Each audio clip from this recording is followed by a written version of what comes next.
सभी साथियों का स्वागत है। आइए पढ़ते हैं अध्याय 5 राज्य, राजा और एक प्राचीन गणराज्य। चुनाव का दिन। जब शंकरन उठा तो उसने देखा कि उसके नाना नानी वोट डालने जा रहे थे। दरअसल वे चुनाव केंद्र पर सबसे पहले पहुंचना चाहते थे। शंकरन जानना चाहता था कि आखिर वे इतने उत्साहित क्यों थे। उसके नाना जी ने उसे जल्दी से समझाने की कोशिश की और कहा, आज हम अपने शासकों का चुनाव करने जा रहे हैं। कुछ लोग शासक कैसे बने? लगभग 50 वर्षों से हम अपने शासकों का चुनाव मतदान के जरिए करते आ रहे हैं, लेकिन बहुत पहले लोग शासक वैसे बनते थे। करीब 3000 साल पहले कुछ लोग बड़े बड़े यज्ञों को आयोजित कर राजा के रूप में प्रतिष्ठित हो गए। अश्वमेध यज्ञ एक ऐसा ही आयोजन था।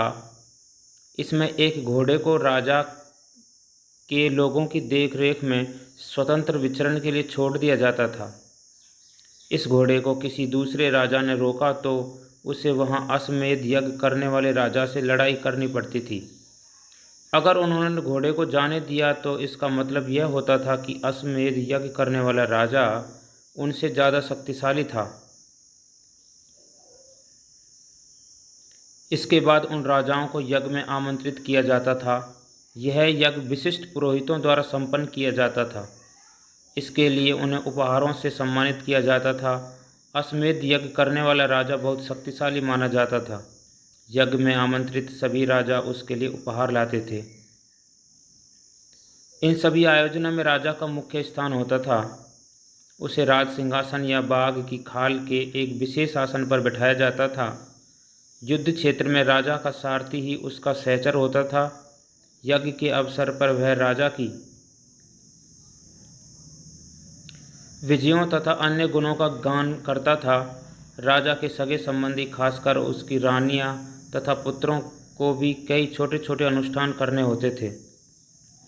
अन्य सारे आमंत्रित राजाओं का काम सिर्फ बैठकर यज्ञ की पूरी प्रक्रिया को देखना भर था।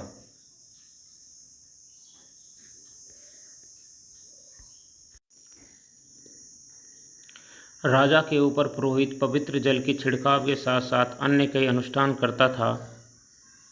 विष अथवा वैश्य जैसे सामान्य लोग उपहार लाते थे, जिन्हें पुरोहित शूद्र मानते थे। उन्हें कई अनुष्ठानों में शामिल नहीं किया जाता था।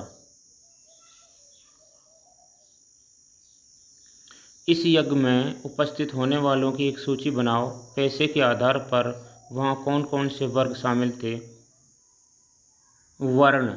उस समय 4 सामाजिक वर्ग थे: ब्राह्मण, क्षत्रिय, वैश्य एवं शूद्र। ब्राह्मणों का काम वेदों का अध्ययन, अध्यापन और यज्ञ करना था, जिनके लिए उन्हें उपहार मिलता था। क्षत्रियों का काम युद्ध करना और लोगों की रक्षा करना था। वैश्यों का काम खेती, पशुपालन तथा व्यापार थे। शूद्रों का काम अन्य तीनों वर्गों की सेवा करना था।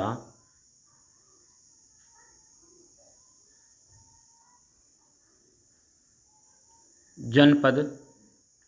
महायज्ञों को करने वाले राजा अब जन के राजा न होकर जनपदों के राजा माने जाने लगे।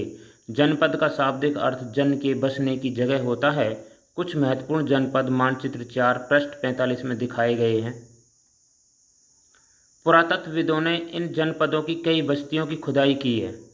दिल्ली में पुराना किला, उत्तर प्रदेश में मेरठ के पास हस्तिनापुर और एटा के पास अतरंजी खेड़ा इनमें प्रमुख हैं। खुदाई से पता चला है कि लोग झोंपड़ियों में रहते थे और मवेशियों तथा अन्य जानवरों को पालते थे। वे चावल, गेहूँ, धान, जौ, दालें, गन्ना, तिल तथा सरसों जैसी फसलें उगाते थे। यह चित्र जो आप देख रहे हैं, यह चित्रित धूसर पात्र है। इस तरह के पात्रों में ज़्यादातर थालियाँ और कटोरियाँ ही मिली हैं। ये पात्र बहुत ही पतली सतह के, सुंदर और चिकने हैं। शायद इनका प्रयोग खास मौक़ों पर महत्वपूर्ण लोगों को भोजन परोसने के लिए किया जाता था। क्या इस सूची में तुम्हें किसी ऐसी फसल का नाम मिला जिसका उल्लेख अध्याय 3 में नहीं है? लोग मिट्टी के बर्तन भी बनाते थे। इनमें कुछ धूसर और कुछ लाल रंग के होते थे। इन पुरास्थलों में कुछ विशेष प्रकार के बर्तन मिले हैं जिन्हें चित्रित धूसर पात्र के रूप में जाना जाता है। जैसा कि इनके नाम से ही स्पष्ट है, इन बर्तनों पर चित्रकारी की गई है। ये आमतौर पर सरल रेखाओं तथा ज्यामितीय आकृतियों के रूप में है। महाजनपद। करीब 2500 साल पहले कुछ जनपद अधिक महत्वपूर्ण हो गए। इन्हें महाजनपद कहा जाने लगा। मानचित्र 4 में कुछ महाजनपदों को दिखाया गया है। अधिकतर महाजनपदों की एक राजधानी होती थी। कई राजधानियों में किलेबंदी की गई थी, अर्थात इनके चारों ओर लकड़ी, ईंट या पत्थर की ऊंची दीवारें बनाई गई थी। मानचित्र 4 महत्वपूर्ण जनपद, महाजनपद और नगर। ये मानचित्र आप ध्यान से देखें और इसमें दिए गए जनपद और महाजनपदों को पहचान कीजिए।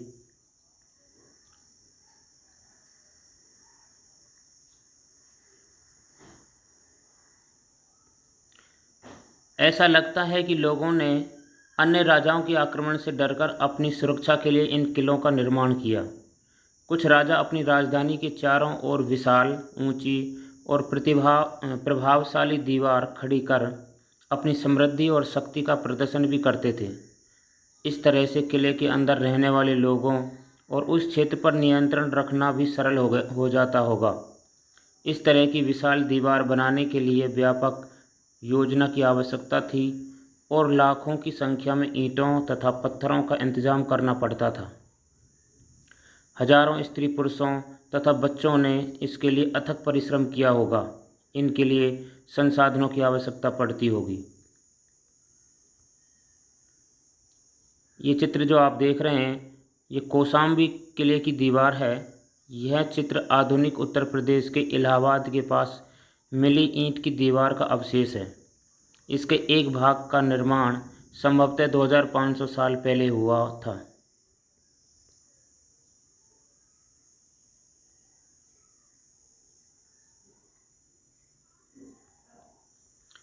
अब राजा सेना रखने लगे थे। सिपाहियों को नियमित वेतन देकर पूरे साल रखा जाता था। कुछ भुगतान संभवतः आहत सिक्कों, पृष्ठ 77 पर चित्र देखो, के रूप में होता था। इन सिक्कों के बारे में तुम अध्याय 8 में पढ़ोगे। महाजनपदों के राजा ऋग्वेद में उल्लेखित राजाओं से किस प्रकार भिन्न थे? 2 अंतर बताओ। कर। महाजनपदों के राजा विशाल किले बनवाते थे और बड़ी सेना रखते थे, इसलिए उन्हें प्रचुर संसाधनों की आवश्यकता होती थी। इसके लिए उन्हें कर्मचारियों की भी आवश्यकता होती थी। अतः महाजनपदों के राजा लोगों द्वारा समय समय पर लाए गए उपहारों पर निर्भर न रहकर अब नियमित रूप से कर वसूलने लगे। जैसे फसलों पर लगाए गए कर, कारीगरों के ऊपर लगाए गए कर, पशुपालकों को जानवरों या उनके उत्पाद के रूप में कर देना पड़ता था। व्यापारियों को सामान पर कर देना पड़ता था। आखेटकों तथा संग्राहकों को जंगल से प्राप्त वस्तुएं देनी पड़ती थी। आखेटक तथा खाद्य संग्राहक राजाओं को क्या देते होंगे? कृषि में परिवर्तन। इस युग में कृषि के क्षेत्र में 2 बड़े परिवर्तन आए। हल के फाल अब लोहे के बनने लगे। अब कठोर जमीन को लकड़ी के फाल की तुलना में लोहे के फाल से आसानी से जोता जा सकता था। इससे फसलों की उपज बढ़ गई। दूसरे लोगों ने धान के पौधों का रोपण शुरू किया, अर्थात खेतों में बीज छिड़ककर धान उपजाने की बजाय धान की पौध तैयार कर उनका रोपण शुरू किया गया। अब पहले की तुलना में बहुत ज़्यादा पौधे जीवित रह जाते थे, इसलिए पैदावार भी ज़्यादा होने लगी। क्या तुम बता सकते हो कि राजा इन परिवर्तनों को प्रोत्साहन क्यों देते होंगे?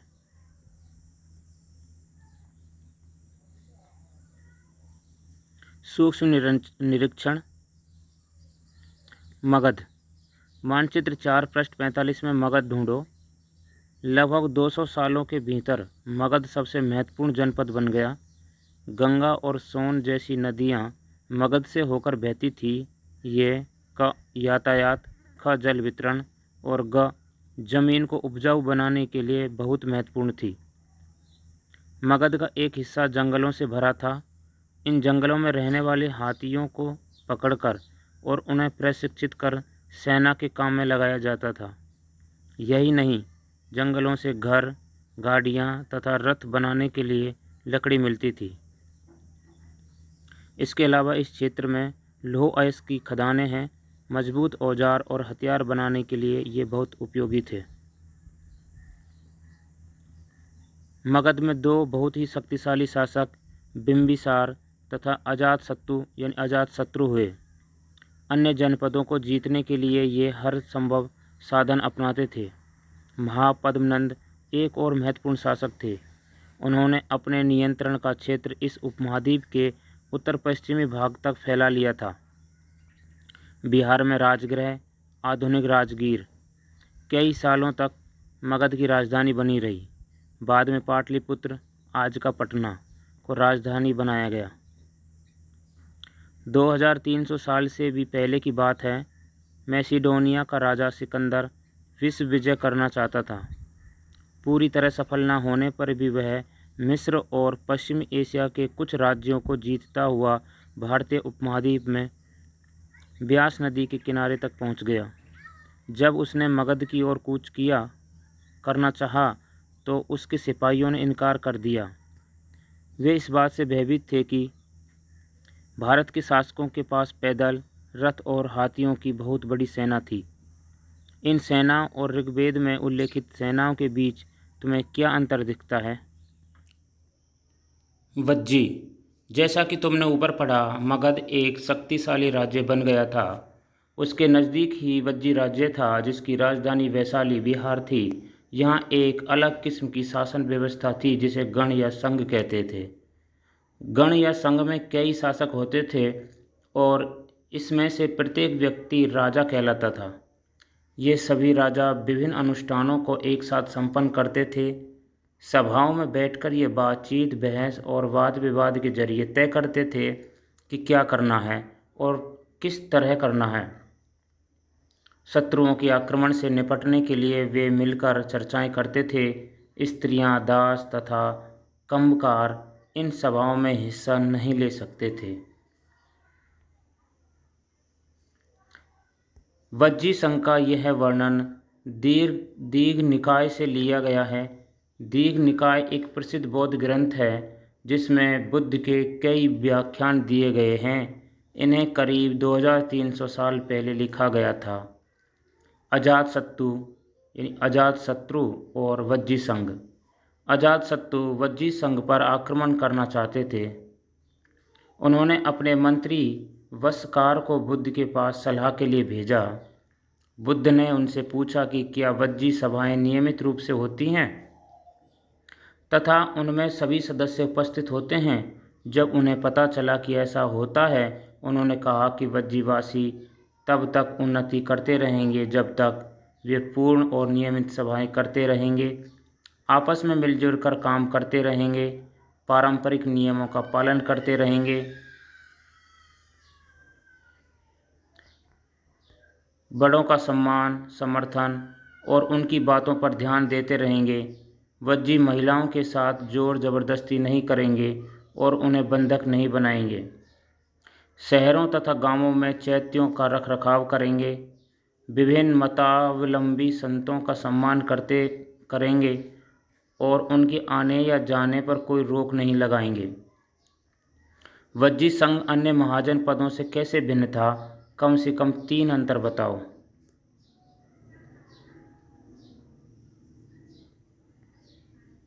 कई शक्तिशाली राजा इन संघों को जीतना चाहते थे। इसके बावजूद उनका राज्य अब से लगभग 1500 साल पहले तक चलता रहा। उसके बाद गुप्त शासकों ने गण और संघ पर विजय प्राप्त कर उन्हें अपने राज्य में शामिल कर लिया। इसके बारे में तुम अध्याय 9 में पढ़ोगे। इस तरह से हमने इस पूरे पाठ का अध्ययन किया।